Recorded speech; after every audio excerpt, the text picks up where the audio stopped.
Ladies and gentlemen, the President of the United States and First Lady Melania Trump.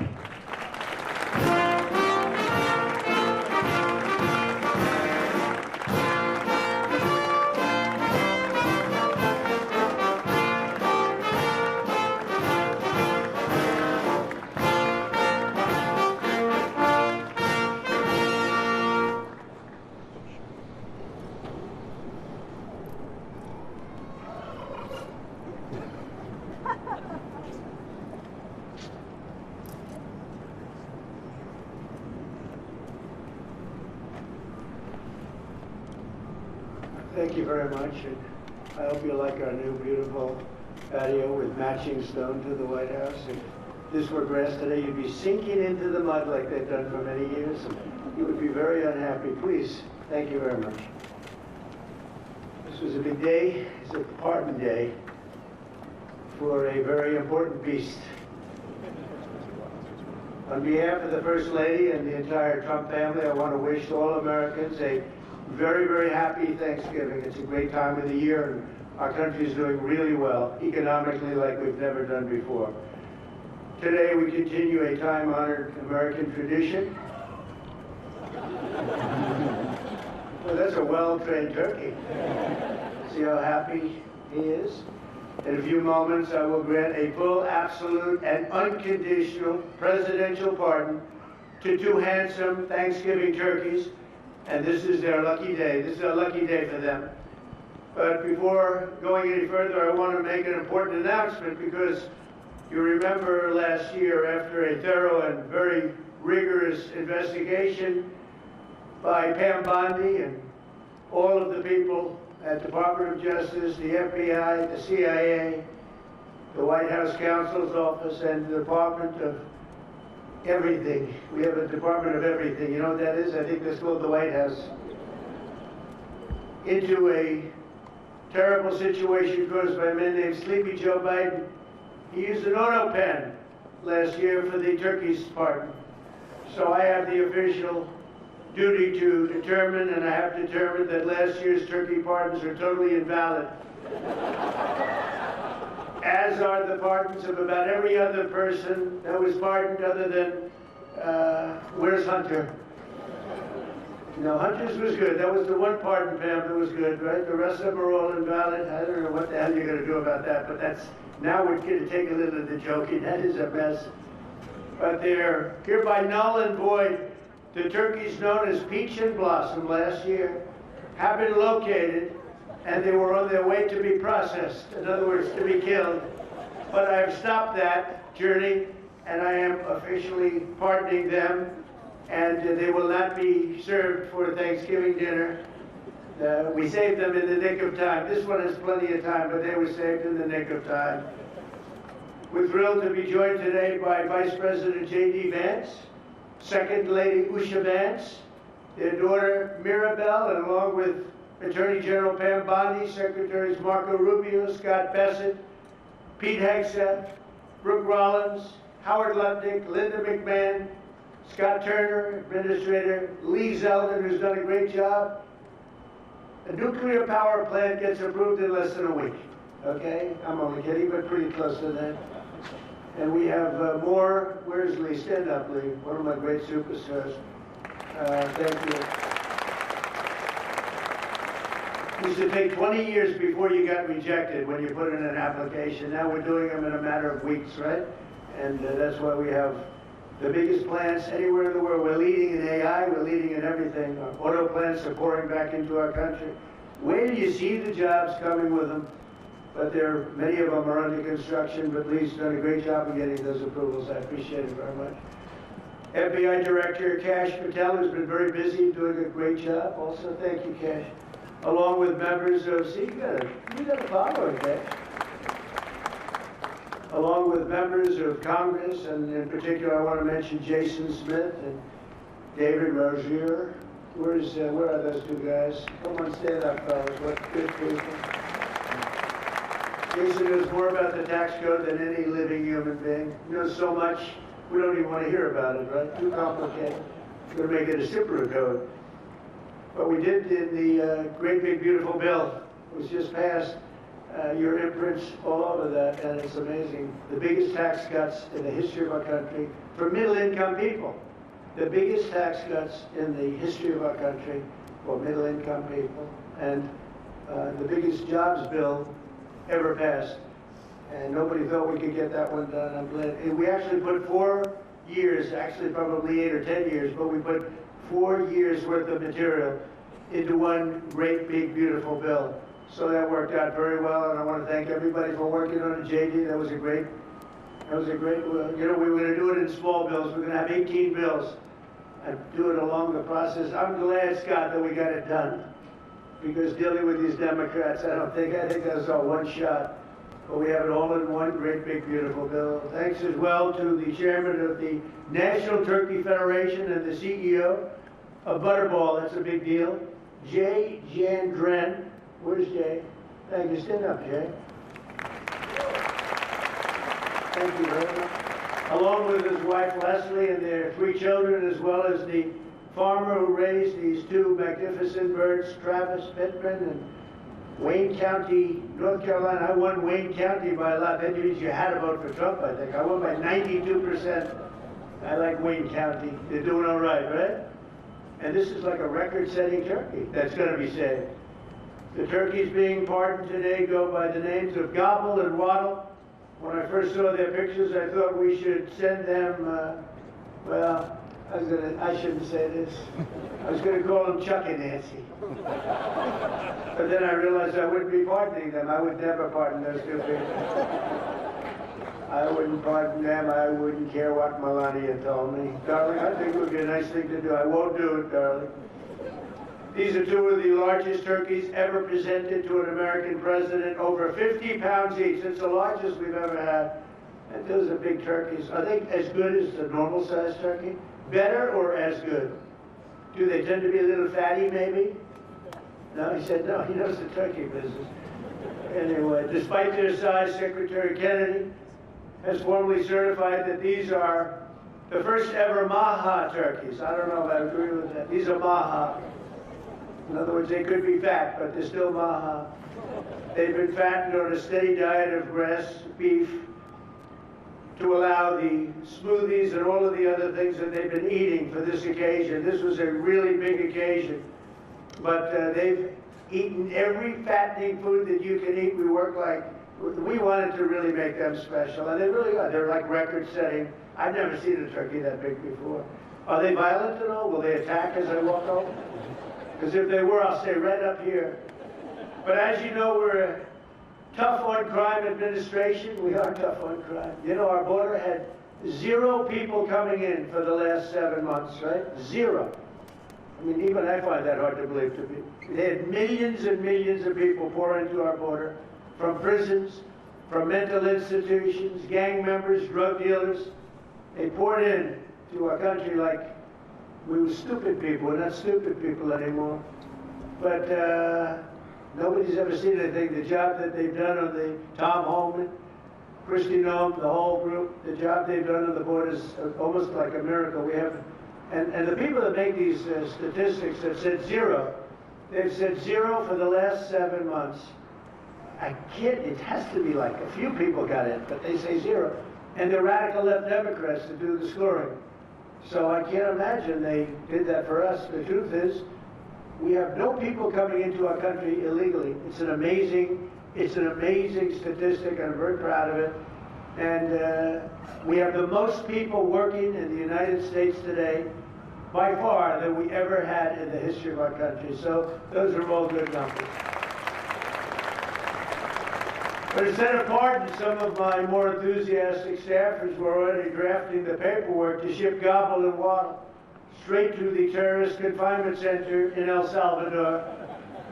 And even those birds don't want to be there. You know what I mean? It was a tough. I'd like to thank the president of that country. They do a rather efficient job. It's going to be the largest prison in history. I've never seen anything like it. And a lot of people are behaving on our streets now. You know, Washington, D.C. is considered a safe zone. This was one of our most unsafe places anywhere in the United States. It is now considered a totally safe city. I won't tell you about murders. We're having murders, like a lot of murders. on a weekly basis. We haven't had a murder in 6 months. And it doesn't sound good even to say that we haven't had a murder in 6 months, but when you are averaging 1 and even sometimes 2 a week, and you haven't had 1 in 6 months, you can walk with your family down the middle of any street, go to a restaurant, you won't get in. They're opening new restaurants all over, and it's really been a beautiful thing to see. So Washington, D.C. is now a totally safe city, and a year ago it was a criminal mess.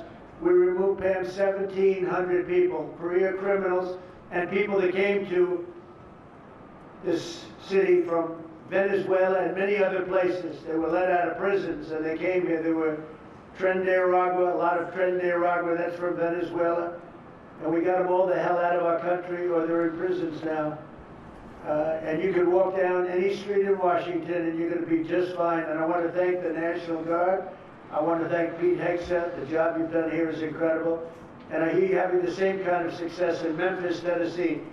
We had an even worse situation. And Memphis crime is down 64% in 3 weeks. And by the time you have 4 or 5 weeks, you're going to have it down almost where there won't be crime. And we could do that in Chicago, by the way, if they would let us. If the mayor was a low IQ person, but he should understand this is a very serious thing. You saw all the crime that took place last night, the night before. The woman with the burning, they burned the woman. They'll be talking about that now. They burned this beautiful woman riding in a train. A man was arrested 72 times. 72 times, think of that. And they'll let him out again. The liberal judges will let him out again. But we're ready to go. You know, we've been moving toward Chicago.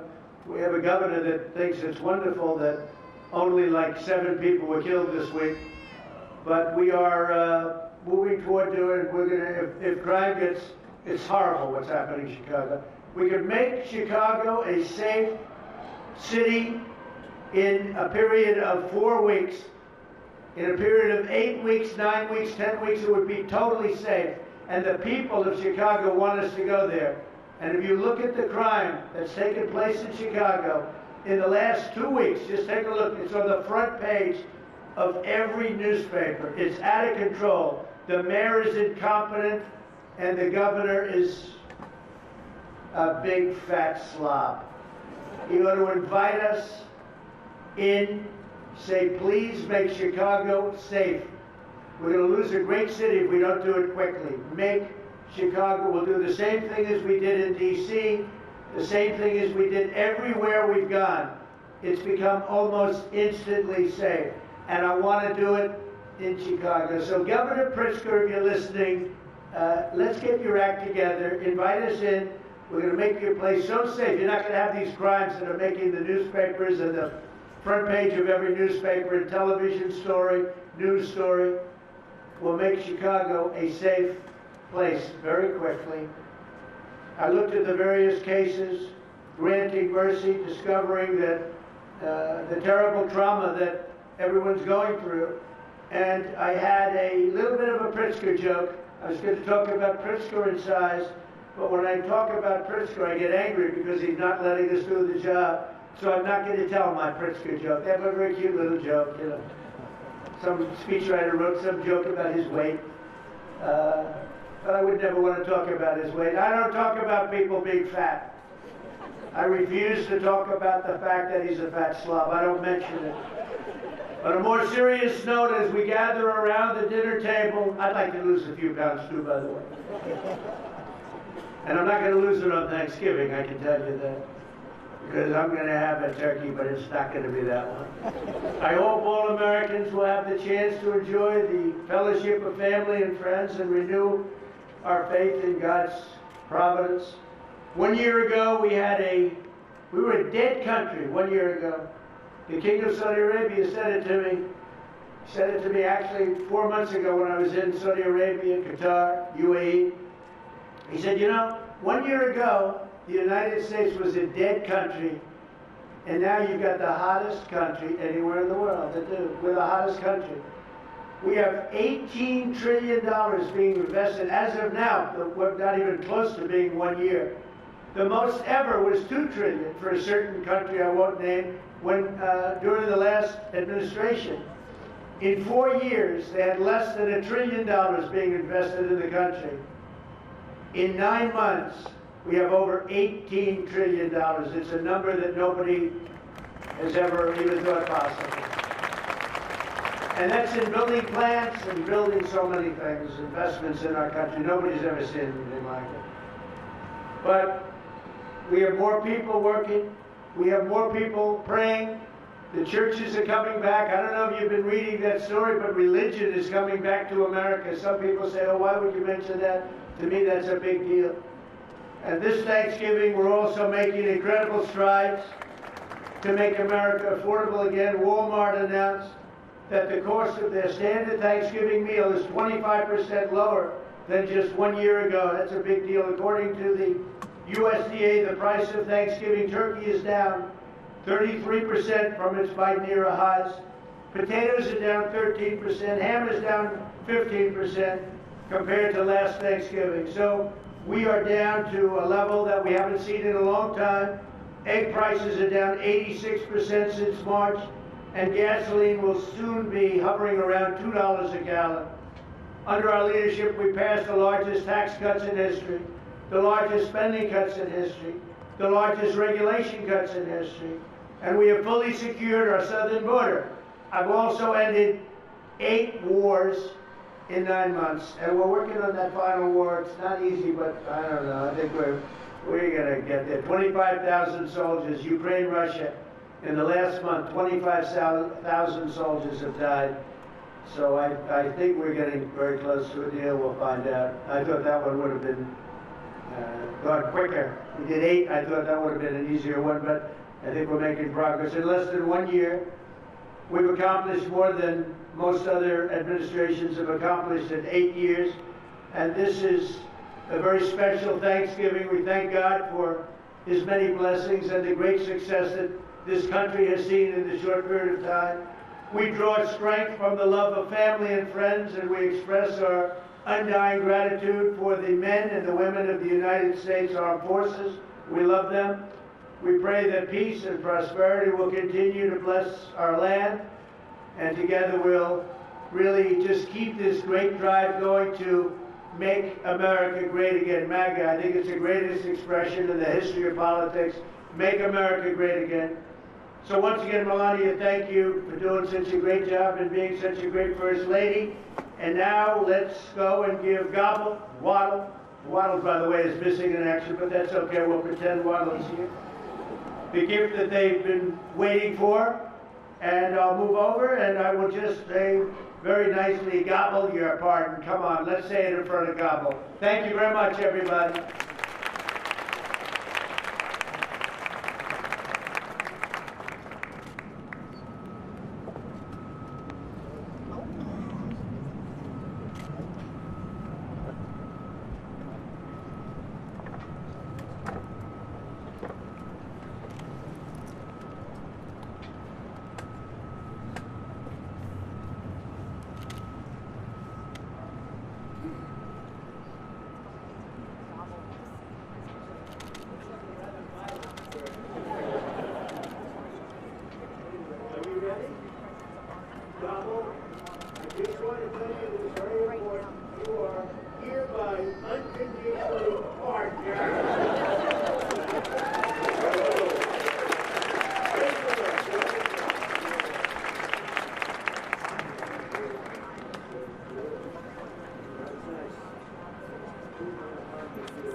Thank you very much, everybody.